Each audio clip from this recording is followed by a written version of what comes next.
सूचना केवल हमारे विचार हैं, वित्तीय सलाह नहीं। निर्णय लेने से पहले खुद शोध करें। किसी भी लाभ या हानि के लिए हम उत्तरदायी नहीं हैं।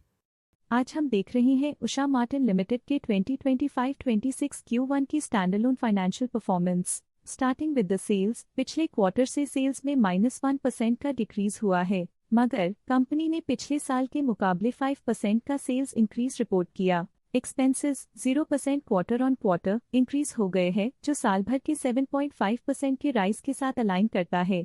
क्वार्टरली सेल्स के कंपैरिजन में एक्सपेंसेस इंक्रीज होना दिखाता है कंपनी ने एक्सपेंसेस मैनेज करने के लिए स्ट्रगल किया। कंपनी ने पूरी साल के दौरान चैलेंजेस का सामना किया। ऑपरेटिंग प्रॉफिट, जो पिछले साल के कंपैरिजन में -5.5% डाउन हुआ है, quarter on quarter around -4% decrease हुआ है। Operating profit margin OPM annual basis पे -2% से डिक्रीज हुआ है और पिछले क्वार्टर के कंपैरिजन में -0.5% से डिक्रीज हुआ है। एक्सेप्शनल आइटम्स को ऐड करके अदर इनकम पिछले क्वार्टर के कंपैरिजन में -35% गिर गई, बावजूद इसकी ईयरली ग्रोथ लगभग 4 गुना हुई है। इंटरेस्ट एक्सपेंसेस पिछले क्वार्टर से -41% डाउन हुआ, लेकिन ईयर ओवर ईयर डिक्रीज -5% हुआ है। डिप्रिशिएशन कॉस्ट्स में 5% का क्लाइम देखने को मिला और ईयरली बेसिस पे 30.5% का इंक्रीज देखा गया। प्रॉफिट बिफोर टैक्स एनुअली 3.5% बढ़ा, लेकिन प्रोसीडिंग क्वार्टर से -11% डिक्रीज हुआ है। इस साल कंपनी ने 25% टैक्स पे किया और क्वार्टरली कंपनी ने 25.5% टैक्स पे किया है।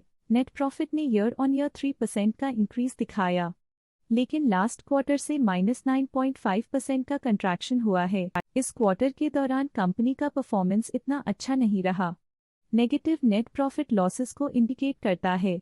वहीं अगर एनुअल एनालिसिस की बात करें तो इस साल कंपनी का परफॉर्मेंस ठीक रहा। अर्निंग्स पर शेयर EPS में साल भर में 0% का इंक्रीज देखा गया, लेकिन क्वार्टरली में 9% की गिरावट भी नजर आई। इस क्वार्टर में कंपनी का EPS इतना अच्छा नहीं रहा। नेगेटिव प्रॉफिट कमजोर एफिशिएंसी को दिखाता है। उषा मार्टिन लिमिटेड के फाइनेंशियल स्नैपशॉट को रिव्यू करते हुए कुछ मुख्य ट्रेंड्स सामने आए हैं जो कंपनी की परफॉर्मेंस पे रोशनी डालते हैं। जून 2022 से जून 2025 तक उषा मार्टिन लिमिटेड की फाइनेंशियल जर्नी में सबसे पहले बात करते हैं सेल्स की। इस साल सेल्स में 6.5% की वृद्धि हुई है और पिछले 4 सालों में 14% की वृद्धि हुई है, जो एक निरंतर अपवर्ड ट्रेंड को दर्शाता है। पिछले 3 साल से सेल्स लगातार बढ़ती जा रही है, जो मार्केट एक्सपेंशन और कंज्यूमर डिमांड में वृद्धि को दर्शाता है। अब बात करते हैं एक्सपेंसेस की। इस साल एक्सपेंसेस 8% बढ़े हैं और 4 सालों में 7.5% का इजाफा हुआ है। इस साल हालांकि एक्सपेंसेस सेल्स से थोड़ा ज्यादा बढ़े हैं, मगर ग्रोथ रेट्स का करीब होना स्टेडी ऑपरेशनल कॉस्ट को दर्शाता है।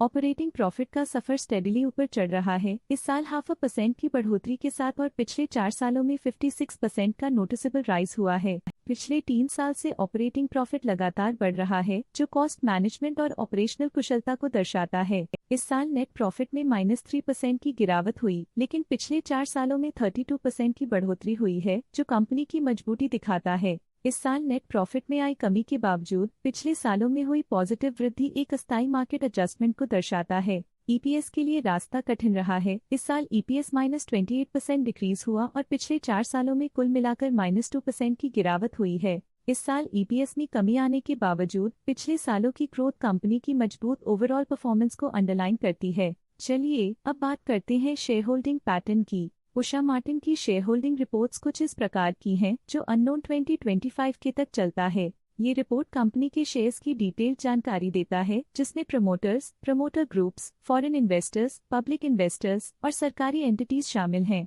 प्रमोटर्स शेयर होल्डिंग 2025 के में 43.89% से 2025 के में 42.45% तक डिक्रीज हो गया। ये डिक्रीज दिखाता है कि इस टाइम पीरियड में कंपनी पे प्रमोटर्स का कंट्रोल कमजोर हुआ है। पब्लिक हेल्थ शेयर्स का परसेंटेज 2025 के में 32.53% से 2025 के में 32.14% तक डिक्रीज हो गया। इस डिक्रीज से साफ है कि इस टाइम पीरियड में कंपनी में पब्लिक का हिस्सा डिक्रीज हुआ है।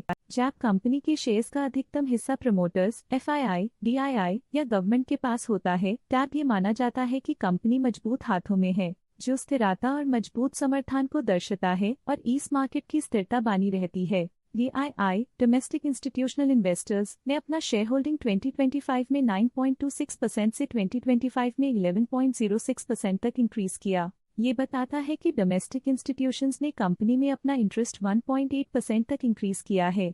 FII, फॉरेन इंस्टीट्यूशनल इन्वेस्टर्स ने अपना शेयर होल्डिंग 2025 में 14.25% से 2025 में 14.29% तक इंक्रीज किया। ये बताता है कि फॉरेन इंस्टीट्यूशंस ने कंपनी में अपना इंटरेस्ट 0.04% तक इंक्रीज किया है।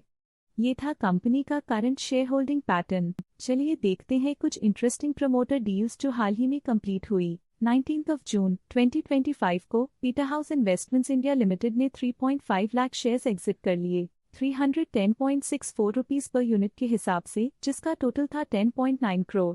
19 जून 2025 को पीटर हाउस इन्वेस्टमेंट्स लिमिटेड ने 3.5 लाख शेयर्स एग्जिट कर लिए 310.18 रुपीस पर यूनिट के हिसाब से, जिसका टोटल था 10.9 करोड़। 19 जून 2025 को Peter house investments India limited ने 3.5 लाख शेयर्स पोर्टफोलियो से हटा दिए 310.64 रुपीस पर यूनिट के हिसाब से, जिसका टोटल था 10.9 करोड़। 19 जून 2025 को पीटर हाउस इन्वेस्टमेंट्स लिमिटेड ने 3.5 लाख शेयर्स एग्जिट कर लिए 310.18 रुपीस पर यूनिट के हिसाब से, जिसका टोटल था 10.9 करोड़। 18 जून 2025 को Peter house investments India limited ने 1.5 लाख शेयर्स बेचे 305.95 रुपीस पर यूनिट के हिसाब से, जिसका टोटल था 4.6 करोड़। 18 जून 2025 को Peter house investments India limited ने 1.5 लाख शेयर्स की बिक्री की 305.95 रुपीस पर यूनिट के हिसाब से, जिसका टोटल था 4.6 करोड़। 17 जून 2025 को पीटर हाउस इन्वेस्टमेंट्स लिमिटेड ने 5 लाख शेयर्स पोर्टफोलियो से हटा दिए 308.94 रुपीस पर यूनिट के हिसाब से, जिसका टोटल था 15.4 करोड़। तो ये थी इस क्वार्टर की कुछ सर्वाधिक चर्चित प्रमोटर डील्स जो दिखाती है बाजार के नए रुझान। आज के लिए फाइनेंशियल सेक्टर में इतना ही। देखने के लिए धन्यवाद। स्टॉक लेटेस्ट न्यूज अपडेट के लिए चैनल को सब्सक्राइब करें और वीडियो को लाइक एंड शेयर करें।